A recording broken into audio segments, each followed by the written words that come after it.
Guys, what's going on? Well, I guess I wouldn't be quite the proper YouTuber if I didn't put this video out. Things that I don't like about the GSXR 750. Now, this is actually a pretty tough video to do. Like, if you've watched any of my videos, it's extremely easy to tell that I am grinning ear to ear underneath my helmet. What with all my laughing and giggling and carrying on, this motorcycle does so much for me that most of the other bikes that I ride, they just don't. And that encompasses every level of bike too. So when it comes to picking a favorite, it's kind of hard to pick against the GSXR 750, but that doesn't mean that it's without its faults.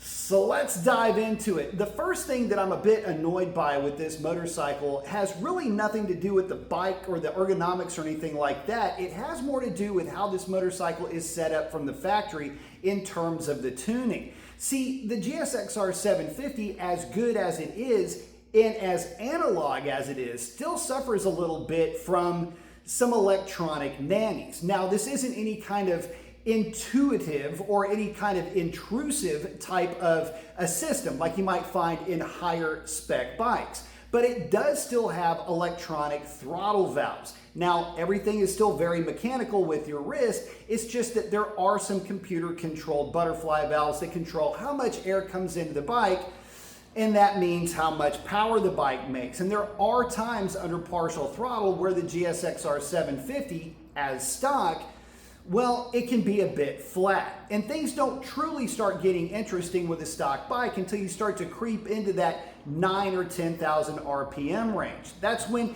things start to act a little bit more like what you would expect. But down below that RPM, it does feel a bit flat and lacking when it comes to actual power production. Now, a tune can get that pretty well solved. And if you decided to take it a step further, a quick throttle will take that even further. But as it sits stock, that's the gripe that I have.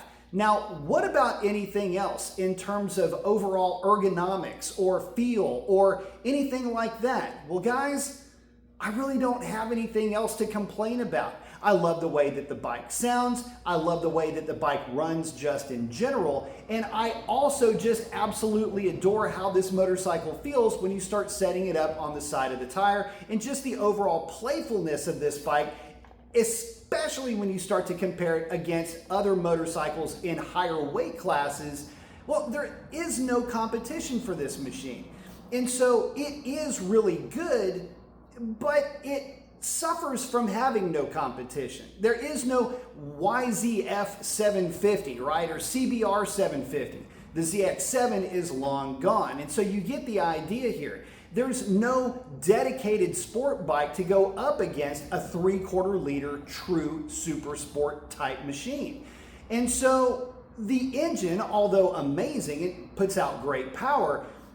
Even with the electronic throttle tuning taken into account, it doesn't have anything to go up against. And so we're talking about a 12.5 to 1 compression ratio with this engine, as opposed to a 13 or so to 1 that you would see in the leader bikes where competition is fierce. The lack of a quick shifter and the lack of TFT screens and all of that don't really do me any up or down. I like it just the way it is, purely analog. But for a lot of folks, I can completely understand where you've gotten used to that level of technology, and at least having a quick shifter, an auto blipper, and maybe a more encompassing TFT screen might be a good idea. It's at least an evolution of the species, one that really hasn't had to evolve, again, because of lack of competition. I guess that's really more things that I don't like about manufacturers that aren't Suzuki. You get the idea. But when you start to look at the bike just from that point of view, from a competitive standpoint, it's actually, well, it could use at least the option. I would prefer to still keep an analog version of this bike. That's the one that I would personally want. And it's what brings so many people to the GSXR 750 as a whole. They just like the idea that there's no intrusive nannies or potential bobbling quick shifters to get in the way. But to have the option for the technology might take it a little bit of a step further, at least for some folks, not for everybody. But aside from that, is there anything that I can think of right off the top of my head that I just flat out don't like? No, there's not. I'll even take that a step further. Guys, in terms of ergonomics, this motorcycle does come with a set of adjustable rear sets, and not many motorcycles do. The other thing that this motorcycle has is a very comfortable rider's triangle, whether you're in the most aggressive or the least aggressive footrest setting. It's a bigger bike than some of the other 600 class bikes, and so it accommodates a lot of different sizes of riders. That's a great thing about this bike. The thing is, though, is that it doesn't have an adjustable clutch lever. Does that matter at all? I guess not. It depends on your hands, I suppose. I'm really trying to nitpick, by the way, guys. I'm just trying to find things, like if I can look at the bike and say, oh, it doesn't have that. It doesn't have, but I guess I really can't call that something I don't like, because from an ergonomic standpoint, I haven't had to adjust really anything. I don't feel like I need aftermarket levers for this bike. I don't need aftermarket rear sets for this machine. It comes with everything, ergonomically speaking at least, either spot on or adjustable, should I choose to change up later. I think that's a really cool thing.